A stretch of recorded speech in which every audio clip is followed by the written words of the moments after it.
In China, the emperor is a Chinese, and all those about him are Chinamen also. The story I am going to tell you happened a great many years ago, so it is well to hear it now before it is forgotten. The emperor's palace was the most beautiful in the world. It was built entirely of porcelain, and very costly, but so delicate and brittle that whoever touched it was obliged to be careful. In the garden could be seen the most singular flowers, with pretty silver bells tied to them, which tinkled so that everyone who passed could not help noticing the flowers. Indeed, everything in the emperor's garden was remarkable, and it extended so far that the gardener himself did not know where it ended. Those who traveled beyond its limits knew that there was a noble forest, with lofty trees, sloping down to the deep blue sea, and the great ships sailed under the shadow of its branches. In one of these trees lived a nightingale, who sang so beautifully that even the poor fishermen, who had so many other things to do, would stop and listen. Sometimes, when they went at night to spread their nets, they would hear her sing, and say, "Oh, is not that beautiful?" But when they returned to their fishing, they forgot the bird until the next night. Then they would hear it again, and exclaim, "Oh, how beautiful is the nightingale's song!" Travelers from every country in the world came to the city of the emperor, which they admired very much, as well as the palace and gardens. But when they heard the nightingale, they all declared it to be the best of all. And the travelers, on their return home, related what they had seen. And learned men wrote books, containing descriptions of the town, the palace, and the gardens. But they did not forget the nightingale, which was really the greatest wonder. And those who could write poetry composed beautiful verses about the nightingale, who lived in a forest near the deep sea. The books traveled all over the world, and some of them came into the hands of the emperor, and he sat in his golden chair, and, as he read, he nodded his approval every moment, for it pleased him to find such a beautiful description of his city, his palace, and his gardens. But when he came to the words, "The nightingale is the most beautiful of all," he exclaimed, "What is this? I know nothing of any nightingale. Is there such a bird in my empire? And even in my garden? I have never heard of it. Something, it appears, may be learned from books." Then he called one of his lords-in-waiting, who was so high-bred, that when any in an inferior rank to himself spoke to him, or asked him a question, he would answer, "Pooh," which means nothing. "There is a very wonderful bird mentioned here, called a nightingale," said the emperor. "They say it is the best thing in my large kingdom. Why have I not been told of it?" "I have never heard the name," replied the cavalier. "She has not been presented at court." "It is my pleasure that she shall appear this evening," said the emperor. "The whole world knows what I possess better than I do myself." "I have never heard of her," said the cavalier, "yet I will endeavor to find her." But where was the nightingale to be found? The nobleman went upstairs and down, through halls and passages, yet none of those whom he met had heard of the bird. So he returned to the emperor, and said that it must be a fable, invented by those who had written the book.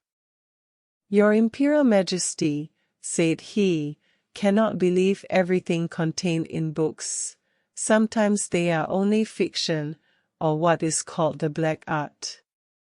But the book in which I have read this account said the emperor, was sent to me by the great and mighty Emperor of Japan, and therefore it cannot contain a falsehood. I will hear the nightingale. She must be here this evening. She has my highest favor, and if she does not come, the whole court shall be trampled upon after supper is ended. Tsing-pi, cried the lord-in-waiting, and again he ran up and down stairs, through all the halls and corridors, and half the court ran with him, for they did not like the idea of being trampled upon. There was a great inquiry about this wonderful nightingale, whom all the world knew, but who was unknown to the court. At last they met with a poor little girl in the kitchen, who said, "Oh, yes, I know the nightingale quite well. Indeed, she can sing.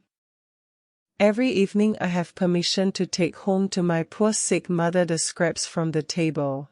She lives down by the seashore, and as I come back I feel tired, and I sit down in the wood to rest, and listen to the nightingale's song. Then the tears come into my eyes, and it is just as if my mother kissed me." "Little maiden," said the lord-in-waiting, "I will obtain for you constant employment in the kitchen, and you shall have permission to see the emperor dine, if you will lead us to the nightingale, for she is invited for this evening to the palace." So she went into the wood where the nightingale sang, and half the court followed her. As they went along, a cow began lowing. "Oh," said a young courtier, "now we have found her. What wonderful power for such a small creature! I have certainly heard it before." "No, that is only a cow lowing," said the little girl. "We are a long way from the place yet." Then some frogs began to croak in the marsh. "Beautiful," said the young courtier again.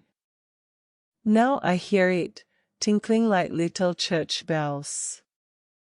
"No, those are frogs," said the little maiden, "but I think we shall soon hear her now," and presently the nightingale began to sing.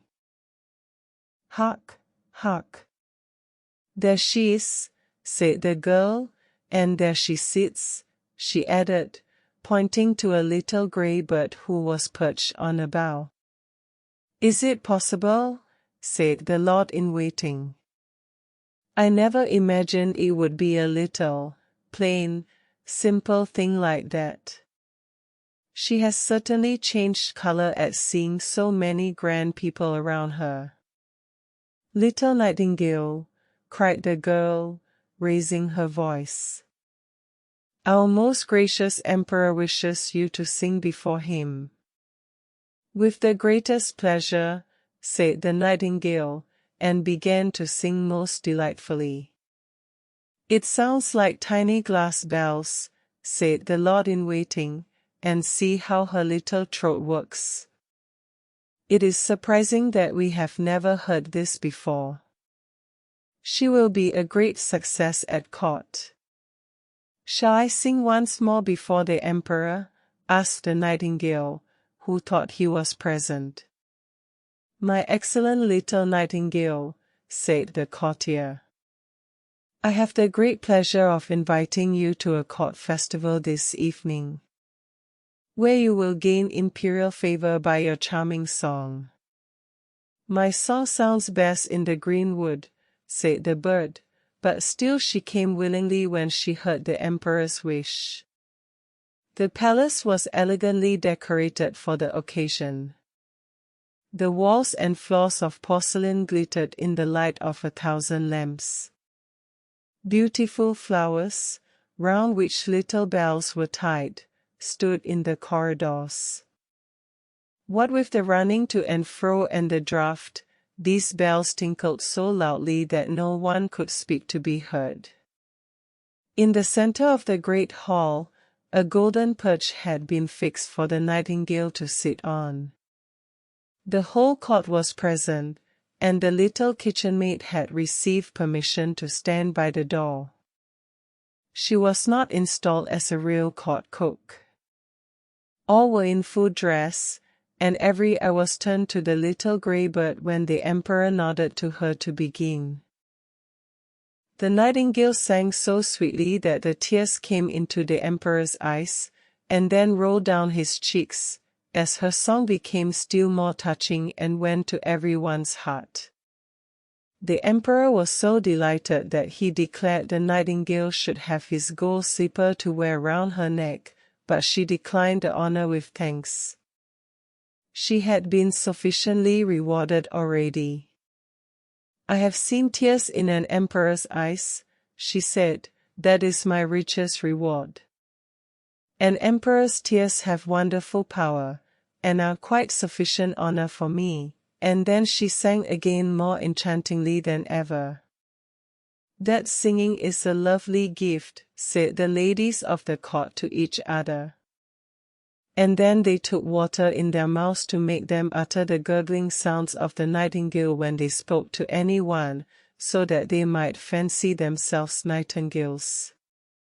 And the footmen and chambermaids also expressed their satisfaction, which is saying a great deal, for they are very difficult to please. In fact, the nightingale's visit was most successful. She was now to remain at court, to have her own cage, with liberty to go out twice a day, and once during the night. 12 servants were appointed to attend her on these occasions, who each held her by a silken string fastened to her leg. There was certainly not much pleasure in this kind of flying. The whole city spoke of the wonderful bird, and when two people met, one said nightingale, and the other said gale, and they understood what was meant, for nothing else was talked of. 11 peddlers' children were named after her, but none of them could sing a note. One day the emperor received a large packet on which was written, "The Nightingale." "Here is no doubt a new book about our celebrated bird," said the emperor.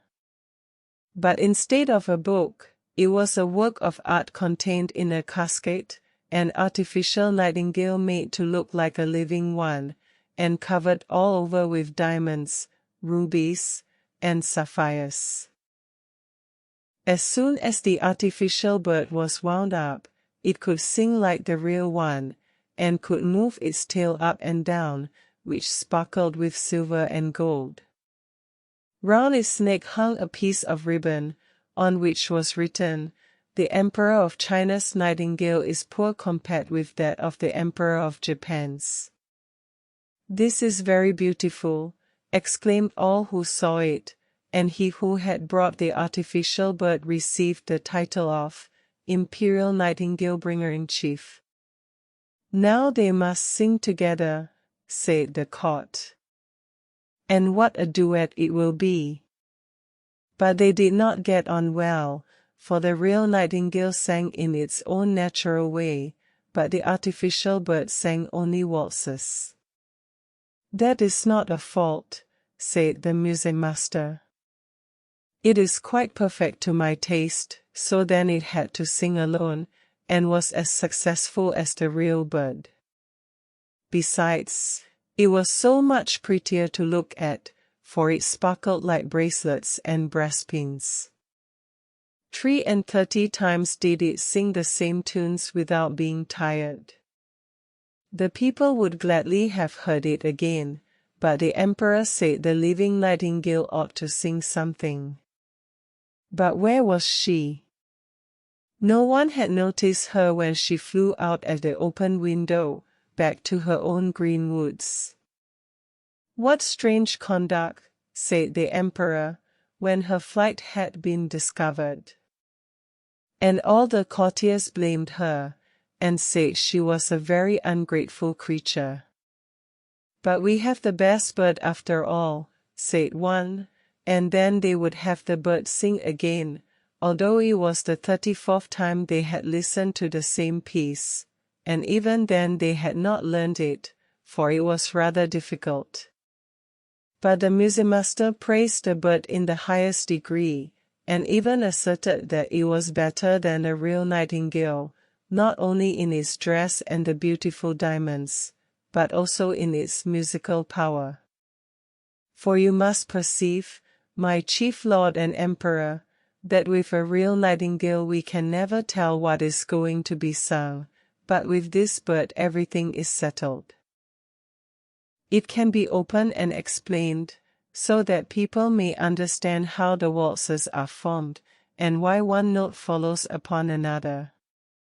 This is exactly what we think, they all replied, and then the musicmaster received permission to exhibit the bird to the people on the following Sunday, and the emperor commanded that they should be present to hear it sing. When they heard it they were like people intoxicated.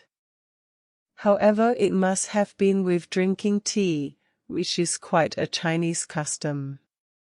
They all said oh and held up their forefingers and nodded, but a poor fisherman, who had heard the real nightingale, said, "It sounds prettily enough, and the melodies are all alike. Yet there seems something wanting, I cannot exactly tell what."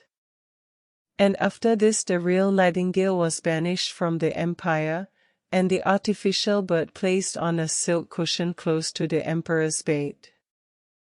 The presents of gold and precious stones which had been received with it were round the bird, and it was now advanced to the title of Little Imperial Toilet Singer, and to the rank of number 1, on the left hand. For the emperor considered the left side, on which the heart lies, as the most noble, and the heart of an emperor is in the same place as that of other people. The musicmaster wrote a work, in 25 volumes, about the artificial bird, which was very learned and very long, and full of the most difficult Chinese words. Yet all the people said they had read it, and understood it, for fear of being thought stupid and having their bodies trampled upon. So a year passed, and the emperor, the court, and all the other Chinese knew every little turn in the artificial bird's song. And for that same reason it pleased them better. They could sing with the bird, which they often did. The street boys sang, "Zee, zee, zee, cluck, cluck, cluck," and the emperor himself could sing it also. It was really most amusing. One evening, when the artificial bird was singing its best, and the emperor lay in bed listening to it, something inside the bird sounded, whiz. Then a spring cracked. Whir-r-r. Went all the wheels, running round, and then the music stopped. The emperor immediately sprang out of bed, and called for his physician. But what could he do? Then they sent for a watchmaker. And, after a great deal of talking and examination, the bird was put into something like order. But he said that it must be used very carefully, as the barrels were worn, and it would be impossible to put in new ones without injuring the music. Now there was great sorrow, as the bird could only be allowed to play once a year. And even that was dangerous for the works inside it. Then the music master made a little speech, full of hard words, and declared that the bird was as good as ever. And, of course, no one contradicted him. 5 years passed, and then a real grief came upon the land. The Chinese really were fond of their emperor, and he now lay so ill that he was not expected to live. Already a new emperor had been chosen, and the people who stood in the street asked the lord-in-waiting how the old emperor was. But he only said, "Pooh," and shook his head. Cold and pale lay the emperor in his royal bed. The whole court thought he was dead, and everyone ran away to pay homage to his successor. The chamberlains went out to have a talk on the matter, and the ladies' maids invited company to take coffee. Cloth had been laid down on the halls and passages, so that not a footstep should be heard, and all was silent and still. But the emperor was not yet dead, although he lay white and stiff on his gorgeous bed, with the long velvet curtains and heavy gold tassels. A window stood open, and the moon shone in upon the emperor and the artificial bird. The poor emperor, finding he could scarcely breathe with a strange weight on his chest, opened his eyes, and saw Death sitting there. He had put on the emperor's golden crown, and held in one hand his sword of state, and in the other his beautiful banner. All around the bed and peeping through the long velvet curtains, were a number of strange heads, some very ugly, and others lovely and gentle-looking. These were the emperor's good and bad deeds, which stared him in the face now Death sat at his heart. Do you remember this? Do you recollect that?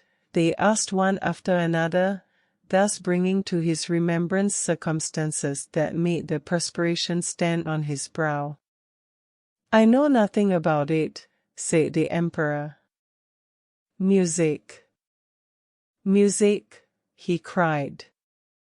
The large Chinese drum. That I may not hear what they say. But they still went on, and Death nodded like a Chinaman to all they said. Music. Music, shouted the emperor. You little precious golden bird, sing, pray sing. I have given you gold and costly presents. I have even hung my golden slipper around your neck. Sing. Sing. But the bird remained silent. There was no one to wind it up, and therefore it could not sing a note. Death continued to stare at the emperor with his cold, hollow eyes, and the room was fearfully still. Suddenly there came through the open window the sound of sweet music. Outside, on the bough of a tree, sat the living nightingale. She had heard of the emperor's illness, and was therefore come to sing to him of hope and trust. And as she sang, the shadows grew paler and paler. The blood in the emperor's veins flowed more rapidly, and gave life to his weak limbs. And even Death himself listened, and said, Go on, little nightingale, go on. Then will you give me the beautiful golden sword and that rich banner? And will you give me the emperor's crown? Said the bird. So Death gave up each of these treasures for a song. And the nightingale continued her singing. She sang of the quiet churchyard, where the white roses grow, where the elder tree wafts its perfume on the breeze, and the fresh sweet grass is moistened by the mourner's tears. Then Death longed to go and see his garden, and floated out through the window in the form of a cold, white mist. Thanks, thanks, you heavenly little bird. I know you well. I banished you from my kingdom once, and yet you have charmed away the evil faces from my bed, and banished death from my heart, with your sweet song. How can I reward you? You have already rewarded me, said the nightingale. I shall never forget that I drew tears from your eyes the first time I sang to you. These are the jewels that rejoice a singer's heart. But now sleep, and grow strong and well again. I will sing to you again. And as she sang, the emperor fell into a sweet sleep. And how mild and refreshing that slumber was! When he awoke, strengthened and restored, the sun shone brightly through the window. But not one of his servants had returned. They all believed he was dead. Only the nightingale still sat beside him, and sang. "You must always remain with me," said the emperor. "You shall sing only when it pleases you, and I will break the artificial bird into 1,000 pieces." "No, do not do that," replied the nightingale. "The bird did very well as long as it could. Keep it here still. I cannot live in the palace and build my nest. But let me come when I like. I will sit on a bough outside your window in the evening and sing to you, so that you may be happy and have thoughts full of joy. I will sing to you of those who are happy and those who suffer, of the good and the evil who are hidden around you. The little singing bird flies far from you and your cot to the home of the fisherman and the peasant's cot. I love your heart better than your crown. And yet something holy lingers round that also. I will come, I will sing to you. But you must promise me one thing." "Everything," said the emperor, who, having dressed himself in his imperial robes, stood with the hand that held the heavy golden sword pressed to his heart. "I only ask one thing," she replied. "Let no one know that you have a little bird who tells you everything. It will be best to conceal it." So saying, the nightingale flew away. The servants now came in to look after the dead emperor. When, lo!